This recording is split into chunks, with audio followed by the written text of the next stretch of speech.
to Rendezvous and the first episode of The Forgotten.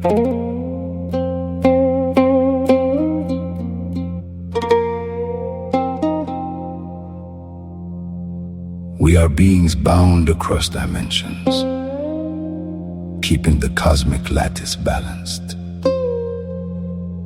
and in resonance.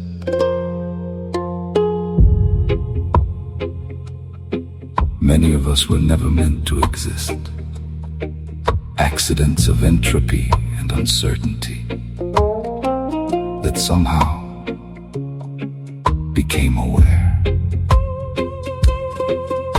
Our mission: bring science and math to the world through soul and sound, with empathy and kindness. Keep the lattice nodes in resonance, and monitor the lattice. Look for glitches to either fix or recruit. Depends on what kind of glitch it is. This is our new journey on Earth. Our weapons are truth, justice, and sound. Come along. Hear the frequency of existence. Join all the other glitches at Rendezvous.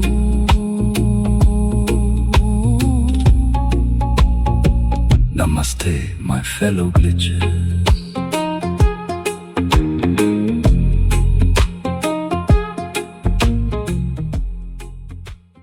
Beneath the city, there's a grid older than the concrete. It watches. It waits. Sometimes it finds someone the world forgot, someone the system filed under invisible. It tags them. Not everyone feels it. The ones who do become part of something ancient. They're called the Forgotten, beings born from glitches in the universe. Not human, not monster, not divine. Echoes of creation itself, and Eon ReZ was the first of them. This is how one ordinary human gets tagged by the lattice and recruited into the ranks of the Forgotten. Listen first. Listen first. 4 a.m. Queens Plaza station, on the R train platform. 3 people waiting. A night shift nurse on her phone. An old man asleep on a bench, dignity intact, and Mark in a gray hoodie holding a coffee. Eyes that haven't seen real sleep in 2 days. He's not watching for the train. He's watching the middle distance, the place people look when they're having a conversation with themselves they can't finish. The steam from his coffee drifts left, but there's no wind. It holds that bend for 2 seconds, then corrects. He doesn't notice. The tunnel begins to glow. The air changes first, that particular subway rush. 70 tons of steel pushing atmosphere through a granite tube. And something rides in with it. Debris in the air, gum wrappers, dust, a yellow metro card. They rise.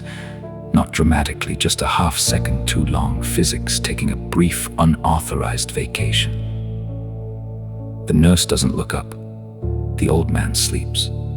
But Mark looks up, not at the debris, at something past it. A shimmer at the tunnel mouth, like heat haze, but cold. Then the R train bursts through it. The shimmer closes, the debris falls. Nobody else saw it. He steps toward the train, 1 step, 2. On the 3rd step, his foot lands on a cracked tile that's slightly different, older. The granite beneath it closer to the surface where maintenance cut corners in 1987. His foot lands, and something pulses, not visible, not audible, but felt. He stops mid-stride. His hand goes to his chest. His coffee drops, hits the platform, spills. The nurse boards. The old man shuffles about, and the doors close. The train pulls away. Mark stands alone, hand on his chest, eyes wide, feeling something he has absolutely no language for on the back of his left hand. For exactly 3 seconds, A pattern traces itself across his skin, lattice geometry, an amber light gone before he can look down. He's been tagged. The detection.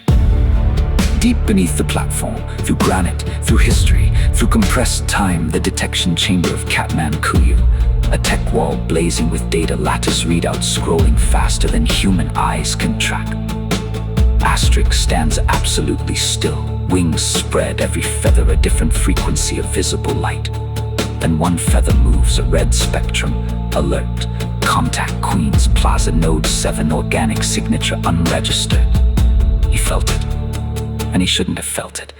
In the upper corner of the chamber, barely visible, a single amber eye watching. She addresses it directly. You already knew the eye doesn't answer, it never answers, it simply watches.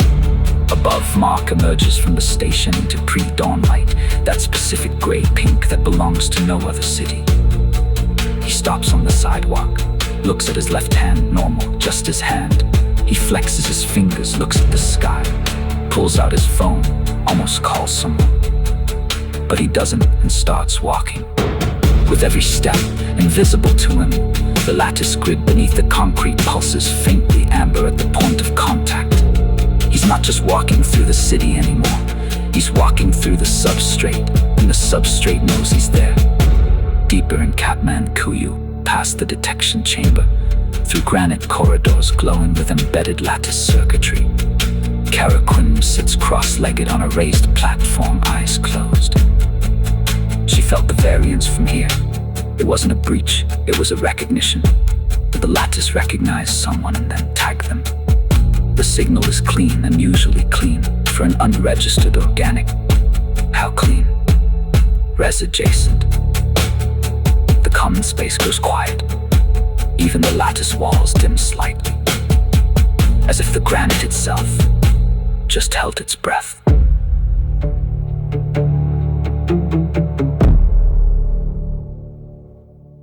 A heartbeat. Mark's apartment, Queens, it's small, neat, and lived in. There are books everywhere. Physics, philosophy, Asimov. A half-finished equation on a whiteboard that's been half-finished for 8 months. He drops his bag, doesn't turn on the lights, sits on the edge of his bed in the gray pre-dawn, looks at his hand again. What was that? Not a question. A statement. He knows something happened, but he doesn't know what. He lies back, stares at the ceiling. The whiteboard equation on the wall in the darkness for exactly 2 seconds. The incomplete part of the equation glows faintly amber, then goes dark. His eyes are already closed. He doesn't see it. But somewhere beneath his building, beneath the street, beneath the pipes, beneath a century of city weight pressing down on ancient granite, the lattice pulses. Once steady like a heartbeat that just found its rhythm. 5:12 a.m. The platform empty now, the spot where Mark dropped his coffee. The spill has dried in a pattern on the tile, its lattice geometry. Exact, unmistakable. A maintenance worker walks past with a mop, steps over it, doesn't look down. And from somewhere deep, barely a whisper, Queens, Plaza node 7, contact confirmed. He's gonna need time. We don't have much of it. Single amber pulse in the darkness flashes for an instant. Not much at all! 6:47 a.m. Queens Plaza Station, rush hour. The platform packed, nobody looking at anyone. The Universal New York Commuter agreement. We are all alone together. The tile where Mark dropped his coffee. The dried lattice pattern still there. A businessman steps directly on it. Nothing happens. A teenager steps on it. Nothing. An MTA worker mops directly over it. Gone. One final commuter, an older South Asian woman, her sari visible under a winter coat. She steps on the exact spot, stops, looks down, looks up, looks around like she heard something. then shakes her head and boards the train. The residual lattice signature is fading, but the organic contact frequency is still embedded in the substrate. He walked home through 6 city blocks last night. The substrate remembers every step. 7:23 a.m. Mark's apartment. Gray morning light, he's already awake. 3 empty coffee cups on the kitchen table. A notebook full of writing that keeps starting and stopping. Last night on the platform I felt crossed out. Something happened at Queens Plaza that I can't. Crossed out. I think I'm losing my crossed out. He stares at the blank page. His phone buzzes, a delivery notification. He didn't order anything, but buzzes again. Same notification. He goes to the door, opens it, nobody there. He looks down.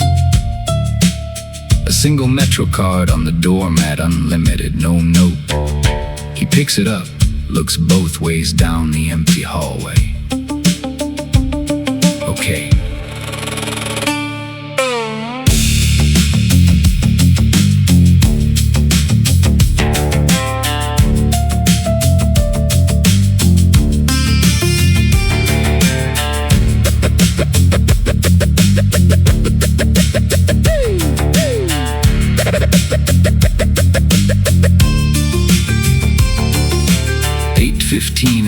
Mark walking through Queens, hoodie up, new Metro card in his pocket.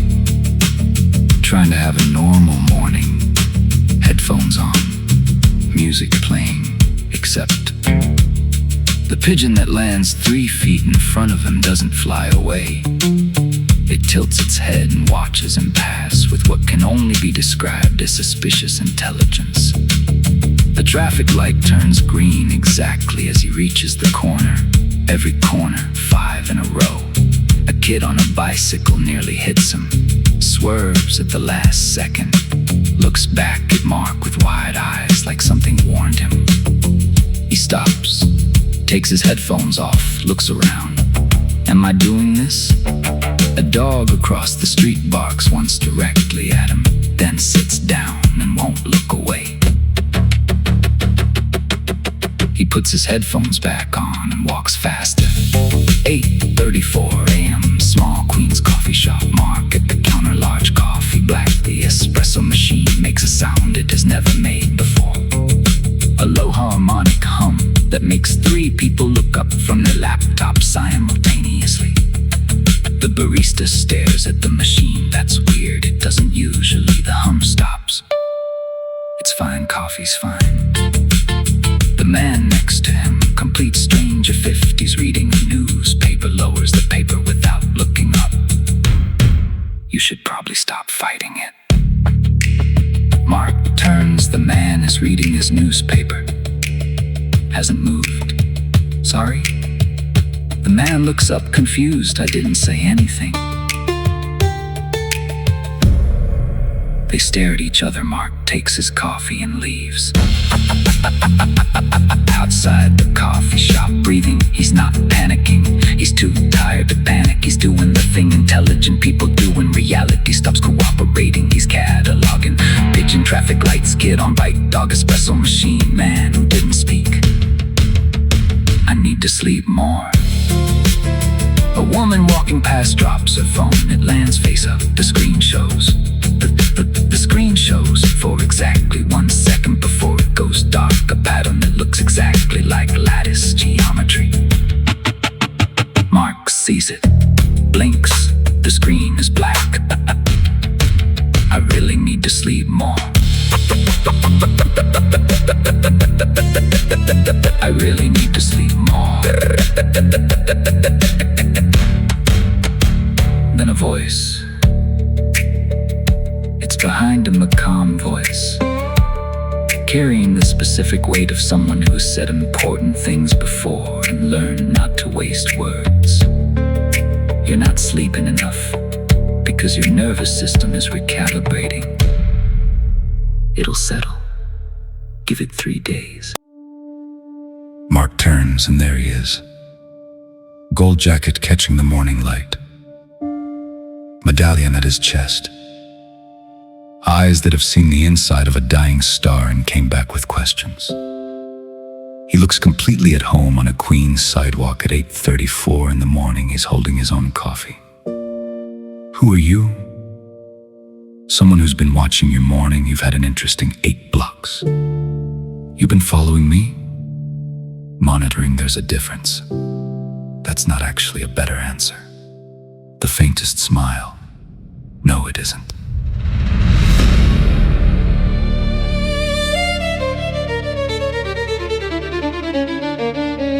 He falls into step beside Mark like they've done this before. Walk with me. But Mark doesn't move. I don't know you. You felt the breach last night at Queens Plaza platform level 4:47 a.m. You felt it with your bare nervous system. No augmentation, no training, no preparation. In my experience, that only happens to one kind of person. What kind? The kind the universe has been waiting to find.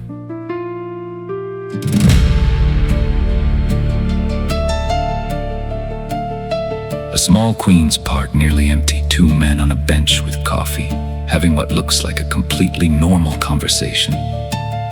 Except one of them was born from a dying star. The mark changed your frequency.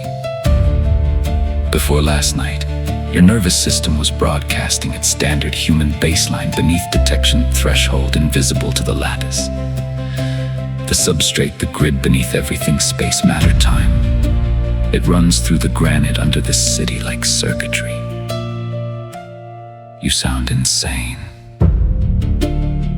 The pigeon this morning, the traffic lights, the espresso machine, the man in the coffee shop who spoke without speaking.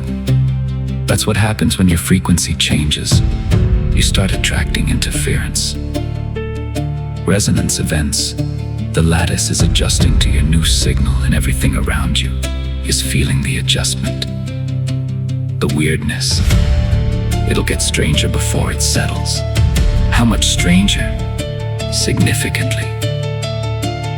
What do? He reaches into his jacket, produces a ring, not ornate, not glowing matte dark metal, simple band. A single point where the metal can be twisted like a tiny mechanical lock. You put this on. What does it do?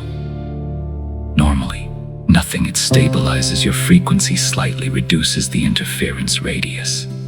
And abnormally, if you twist it, both directions, full rotation, it sends an emergency signal to my team. How many people have been watching my morning? Define people. If I put this on, am I in something? You were already in something the moment you felt that breach. The ring just means you're not in it alone. He picks up the ring, turns it in his fingers, puts it on. It fits perfectly. Of course it does. Does it always fit? It finds its size. That's also insane. Yes.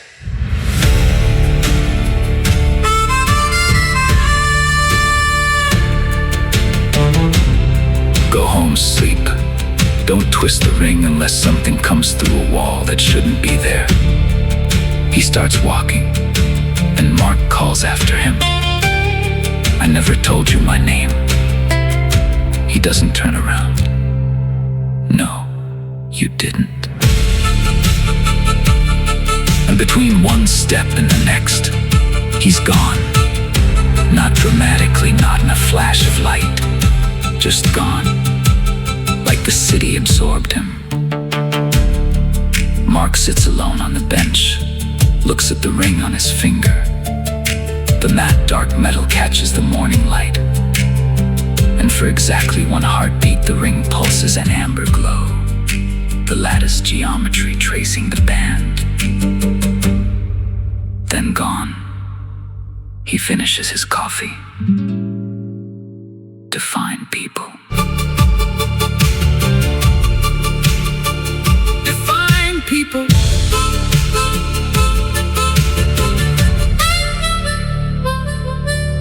to find people.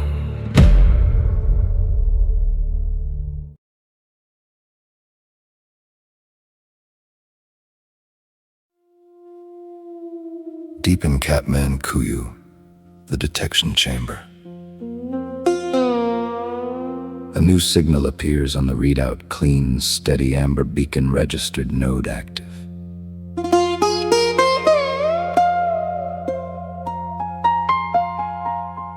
Contact successful, ring accepted. He took it better than most. But did they tell him about the attractant effect, how bad it gets? They told him it gets significantly stranger, that's one way to put it. He's gonna be okay, isn't he? He put the ring on without negotiating the terms. He'll be fine.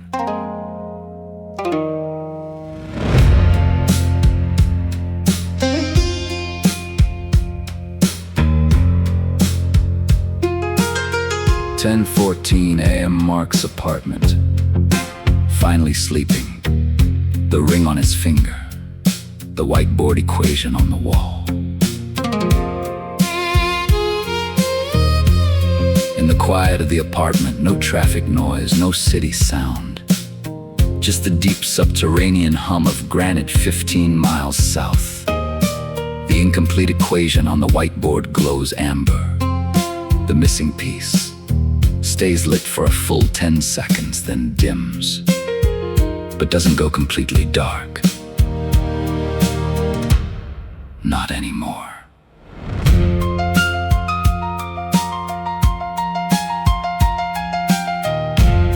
Something has shifted. The frequency has settled. And somewhere deep in the granite beneath the city, the lattice registers the new stable signal with the quiet satisfaction of a system that just found a missing component. Everything clicks one increment closer to complete.